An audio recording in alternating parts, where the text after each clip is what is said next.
ট্যাংরা মাছ কড়াইতে তেল দিয়েছি, একটা পেঁয়াজ কুচি দেবো।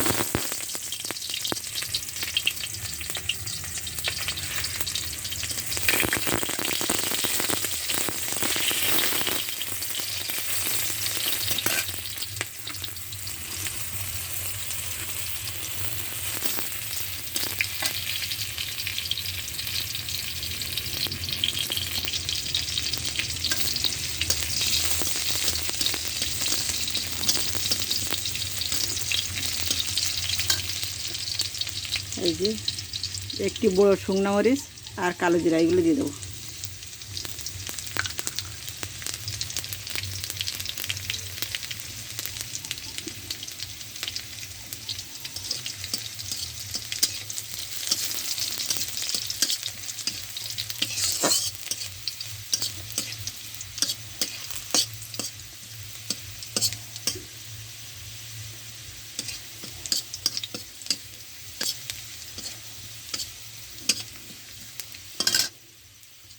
এই ট্যাংরা মাছগুলো দিয়ে দেবো।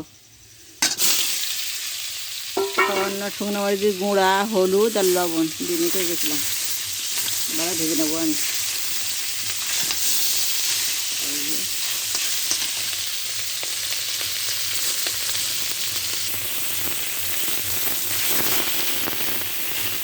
আমি ঝাল করিনি, একটা পেঁচো মাছ আছে ট্যাংরা মাছের সাথে, এই দেখেন পেঁচো মাছটা এই যে ভেজে উঠে নেবো।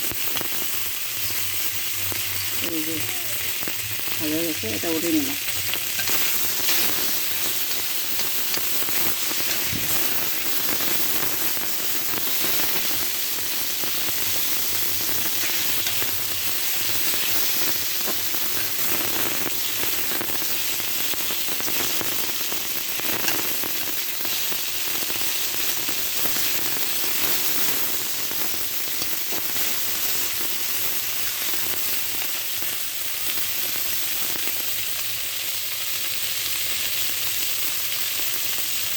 এই যে কচু শাকের ডাঁটা, বাড়ির কচু শাকের ডাঁটা মানে কচুরমুখী, এগুলো দিয়ে দাও।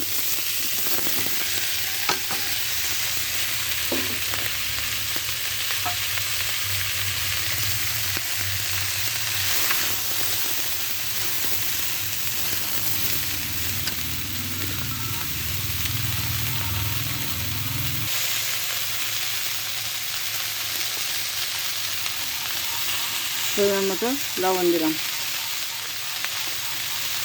পরিমাণ মতো শুকনো, এই পরিমাণ মতো হলুদের গুঁড়া দিলাম।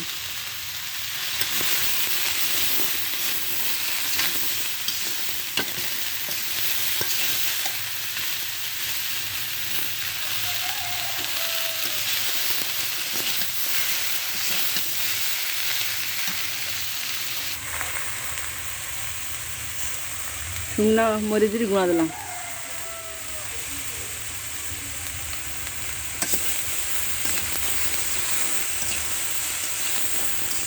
এই ভালোভাবে আমি ভেজে নেব।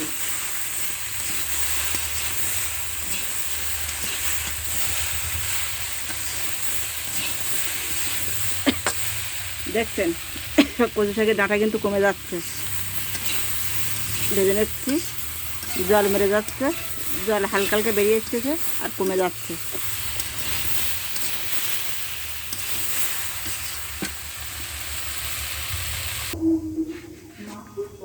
সাইজিরা আর গোলমরিচ, সাইজিরা আর গোলমরিচ আজ 2 মিনিটের জন্য ঢেকে দিয়েছিলাম।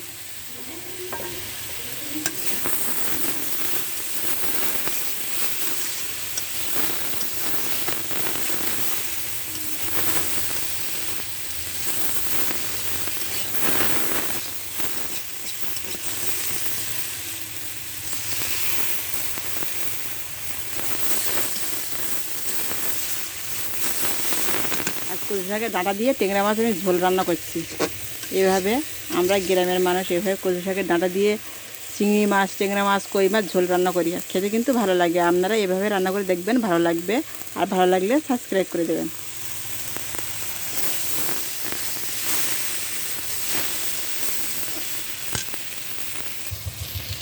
দেখুন চিনি দিলাম সামান্য একটু।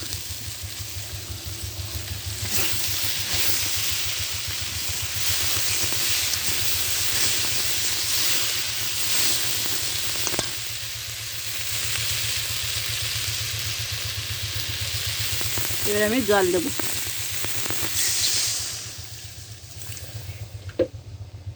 আমি ভালোভাবে কষে নিয়েছি, এবার জল দেবো।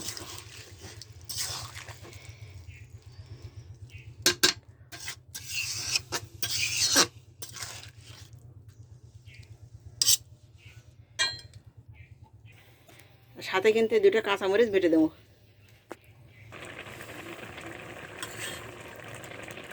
পরিষ্কার মাছটা তুলে রেখেছিলাম, এবার দিয়ে দিলাম।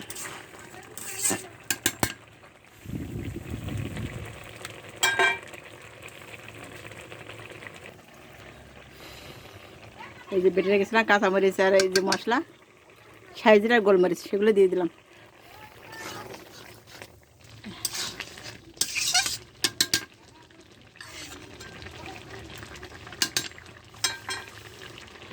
এক মিনিট ঢেকে দেবো, দিয়ে নামিয়ে নেবো।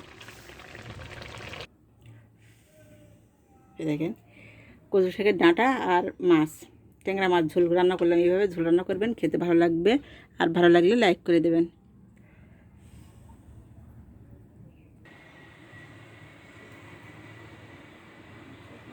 কচু শাক না কিন্তু কচুর মুখী ডাঁটায় দেখেন।